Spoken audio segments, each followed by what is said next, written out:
Hello everyone and welcome back to your daily tarot reading for Sunday, November 22nd, 2020. Let's see what these cards have in store for us today, what kind of energy we want to be aware of, and what strategies and keywords we want to keep in mind as we get into our Sunday.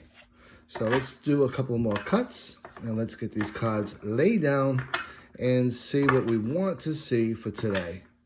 So our first pile goes down, our second pile, and finally now, our last pile. And today, I'm definitely vibing towards this first pile, so let's see what we get for a card, shall we? And we have the Ten of Wands. So let's talk a bit about this Minor Arcana card and what it means to us and where we are on our path and where we are going towards in our day. So as we already know, Wands is all about creativity, right? It's all about willpower, and it's all about action. And in this situation, it looks like this person has had the willpower to carry on a large burden, whether it be through actions, whether it be through assessments or assignments, whatever it might be. But he's carrying on a large burden.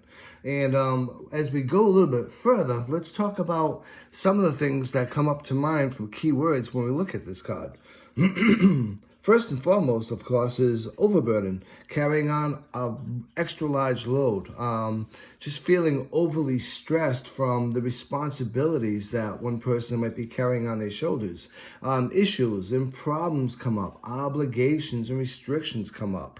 Another word that comes up is burnout, struggles, feeling like you're traveling uphill, feeling like you've taken on the weight of the world on your shoulders.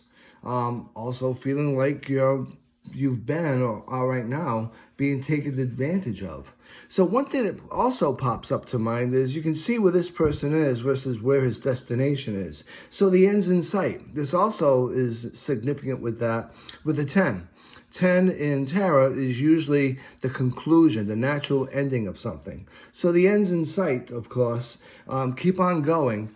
And understand you can take lessons away from the burdens that you're feeling right now, from the stresses that you're feeling right now, from the responsibilities and even the restrictions, and probably even the burnout you may be feeling right now.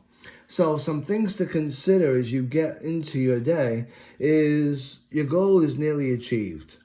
Take a rest once it's achieved, recharge yourself, ground yourself, and really look at where you are, what took you there, and why you had all these burdens on your shoulder. Now, some of the shadow work that you might want to keep in mind is, do you feel like you need to take on the work all the time? Why can't you delegate? Delegation's important. When this card comes up, many a time, it's a reminder that a lot of the weight that we've carried on ourselves, we could have delegated to others so that we're not feeling as this card indicates we may be feeling.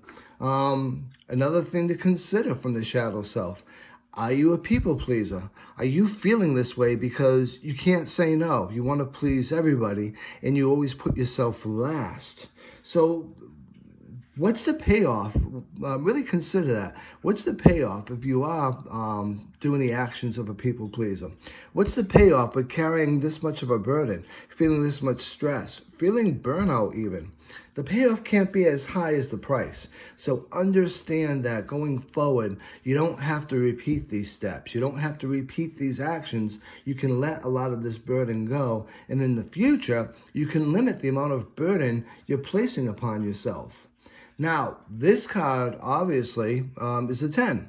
So when we look at the 10s in tarot, we look at what card does it correspond with. And this card in particular corresponds with the Wheel of Fortune, right? So when we look at that, we have to understand how the Wheel of Fortune actually works and how the Wheel of Fortune actually affects us. So the Wheel of Fortune itself is a card of conclusion. The Wheel of Fortune goes round and round and round. So that being said, one of the things that we want to consider with the Wheel of Fortune is just that. Sometimes we're moving towards the upside, sometimes we're moving towards the downside. In this particular circumstance, we're coming to conclusions, so we're actually finishing off the downside. We're going to be moving upward. We're going to be moving towards a more enlightened area where our load is going to be much lighter. And we're going to have a sense of change, a sense of accomplishment, and a sense of decisive movements. So that being said, this energy right now is showing you you're reaching your natural conclusion and going forward. Look at where you are. Look at where you've been. Look at what brought you here, and maybe change some of your tactics moving forward so you're not going through this particular type of circumstance and emotional up and downs again. So all in all, I think it's a pretty cool reading for a Sunday. It does signify the end of one cycle, the beginning of another cycle, which Sundays actually are the beginning of the week, right? So let's move forward in our week with confidence, with joy, feeling a lighter burden, and with a lesson understood that it's okay not to be a people pleaser all the time, and it's okay to delegate and not take on everything that we've been taking on. So all in all, I do hope you enjoyed this Sunday. I do hope you enjoyed this reading. I look forward to seeing you all again tomorrow. Until then, be safe, be well, and be blessed.